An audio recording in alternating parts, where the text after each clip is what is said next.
My parents thought that I would be as great as Edison or greater. For as a boy, I made balloons and wondrous kites and toys with clocks and little engines with tracks to run on and telephones of cans and thread. And I played the cornet and painted pictures modeled in clay and took the part of the villain in the octoroon. But then at 21, I married and had to live. And so to live, I learned the trade of making watches and kept a jewelry store on the square, thinking.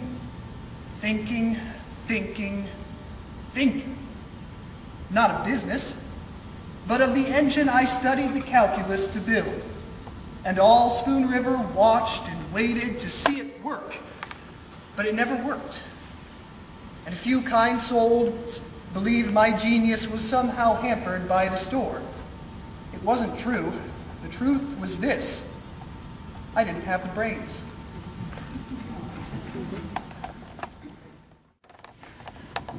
I was the first fruits of the Battle of Missionary Ridge.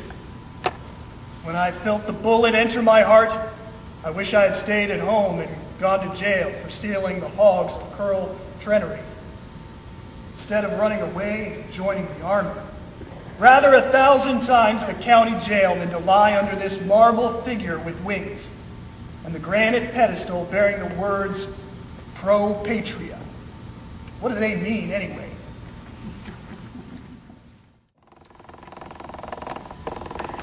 It was moonlight, and the earth sparkled with new fallen frost. It was midnight, and not a soul was abroad. Out of the chimney of the courthouse, a greyhound of smoke leapt and chased the northwest wind. I carried a ladder to the landing of the stairs, leaned it against the frame of the trapdoor in the ceiling of the portico. And I crawled under the roof and amid the rafters, and flung among seasoned timbers a lighted handful of oil-soaked waste. Then I came down and slunk away. In a little while the fire bell rang. Clang! Clang! Clang! And the Spoon River Ladder Company came with a dozen buckets and began to pour water on the glorious bonfire, growing hotter, higher and higher, till the walls fell in and the limestone columns where Lincoln stood crashed like trees when the woodman fells them. When I came back from Joliet prison, there was a new courthouse with a dome.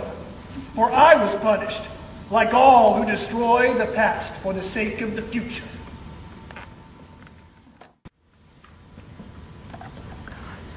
I was just turned 21, and Henry Phipps, the Sunday school superintendent, made a speech at Binkle's Opera House. The honor of the flag must be upheld, whether it be assailed by a barbarous tribe of the Tagalogs or the greatest power in Europe. And we cheered and cheered the speech and the flag as he waved as he spoke. And I went to war, in spite of my father, and I followed the flag until I saw it raised by our camp in a rice field near Manila. And all of us cheered and cheered it. But there were flies and poisonous things, and there was the deadly water, and the cruel heat, and the sickening, putrid food, and the smell of the trench just back of the tents where the soldiers went to empty themselves.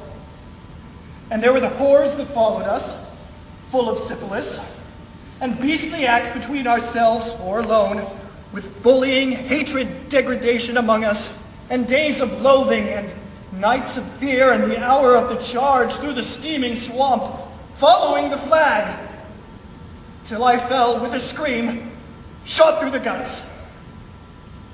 Now there's a flag over me in Spoon River.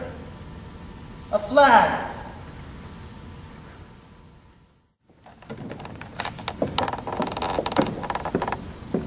At first you will know not what they mean, and you may never know, and we may never tell you. These sudden flashes in your soul like lambent lightning on snowy clouds at midnight when the moon is full, they come in solitude. Or perhaps you sit with a friend, and his eyes without a flicker glow at you, and the silence goes unspeak. You two have seen the secret together. You saw it in us, and we saw it in you.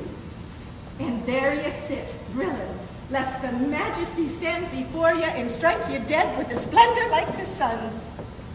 As my body's alive, as yours is dead, you're catching a little whiff of the ether reserved for God himself.